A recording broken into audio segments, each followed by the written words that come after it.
বিসমিল্লাহির রহমানির রহিম। আমি রায়হান আহমদ, সভাপতি প্রতিষ্ঠাতা বিশ্ব মানবাধিকার রক্ষা সংঘ।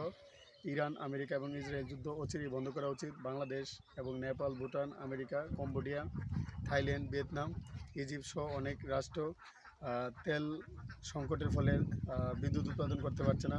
জনজীবনে চরম ভোগান্তি। পর্তুগালে বিশেষ করে উৎপাদন বিপর্যস্ত হওয়ার ফলে পর্তুগালের জনগণ অনেক কষ্টে আছে। Slovakia, Slovenia. আমি ইরানের প্রেসিডেন্ট মাসুদ পেজিশকিয়ান এবং ইরানের সর্বোচ্চ ধর্মীয় নেতা আয়াতুল্লাহ মুস্তফা খামেনি এবং আমেরিকার প্রেসিডেন্ট ডোনাল্ড ট্রাম্প এবং ব্রিটেনের প্রধানমন্ত্রী কিয়ার স্টারমার এবং ইসরায়েলের প্রধানমন্ত্রী বেঞ্জামিন নেতানিয়াহুর দৃষ্টি আকর্ষণ করছি। যুদ্ধ কোনো সমাধান হতে পারে না, একমাত্র ভালোবাসা এবং নীতি অবলম্বনের মাধ্যমে এবং আদর্শ অবলম্বনের মাধ্যমে আমরা আমাদের দেশে শান্তি প্রতিষ্ঠা করতে পারি। I am working to ensure human rights, peace, justice, education for all people around the world. It is my vision to make our world great.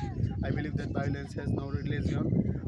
যখন আমি আমেরিকার হার্ভার্ড বিশ্ববিদ্যালয়, California university, Princeton university, Syracuse university এবং ব্রিটেনের Oxford বিশ্ববিদ্যালয়, Cambridge বিশ্ববিদ্যালয় এবং London বিশ্ববিদ্যালয়, লিভারপুল ইউনিভার্সিটিতে ভাষণ দেব, তখন আমার একটা মেসেজ, আমি সারা বিশ্বের সকল দেশে বিবদমান পক্ষগুলোর মধ্যে কীভাবে যুদ্ধ বন্ধ করে শান্তি প্রতিষ্ঠা করা যায়, স্পেশালি যে ইরান, আমেরিকা এবং ইসরায়েল যুদ্ধ বন্ধ করার জন্য আমরা পদক্ষেপ নিচ্ছি এবং রাশিয়া ইউক্রেন যুদ্ধ বন্ধ করার জন্য আমরা পদক্ষেপ নিচ্ছি এবং ফিলিস্তিন ইসরায়েল যুদ্ধ বন্ধ করার জন্য পদক্ষেপ নিচ্ছি এবং ইসরায়েল লেবানন যুদ্ধ বন্ধ করার জন্য পদক্ষেপ নিচ্ছি এবং ইন্ডিয়া এবং পাকিস্তানের মধ্যে যুদ্ধ বন্ধ করার জন্য পদক্ষেপ নিচ্ছি এবং বাইলিটারাল সম্পর্ক কীভাবে উন্নত করা যায়, যেমন ইন্ডিয়া এবং পাকিস্তান, ইন্ডিয়া এবং বাংলাদেশের মধ্যে। আমার একটি স্বপ্ন সারা বিশ্বের সকল শিশুকে শিক্ষার আওতায় নিয়ে আসা, সংস্কৃতি মানুষ কাজ করতে অসাধারণ সৌন্দর্য। আমার একটি লক্ষ্য সারা বিশ্বের সকল শিশুকে শিক্ষার আওতায় নিয়ে আসা। কালকে বাংলাদেশের ডিবিসি চ্যানেলে আমি দেখলাম একজন লোক বলছে তেল না দিলে নাহলে ভাত দেন, নাহলে আত্মহত্যা করে মারা যাব।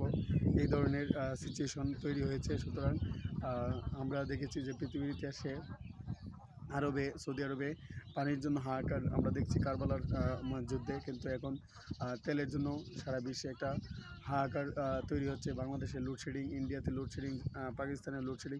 সুতরাং লোডশেডিং কীভাবে বন্ধ করা যায় এবং বিশ্বের সকল শিশুকে কীভাবে শিক্ষার আওতায় নিয়ে আসা যায়, সেই জন্য বিশ্ব মানবাধিকার রক্ষা সংঘ এবং রায়হান আহমদ একাডেমি কাজ চালিয়ে যাবে এবং বিশ্বের সকল নারী প্রতি যৌন সহিংসতা, যৌন নিপীড়ন, যৌন নির্যাতন, সেক্সুয়াল হ্যারাসমেন্ট কীভাবে বন্ধ করা যায়, সেই জন্য বিশ্ব মানবাধিকার রক্ষা সদা তৎপর ছিল এবং থাকবে এবং আমাদের বিশ্বে বর্ণবাদ কীভাবে দূর করা যায় সেই জন্য কাজ চালিয়ে যাচ্ছি।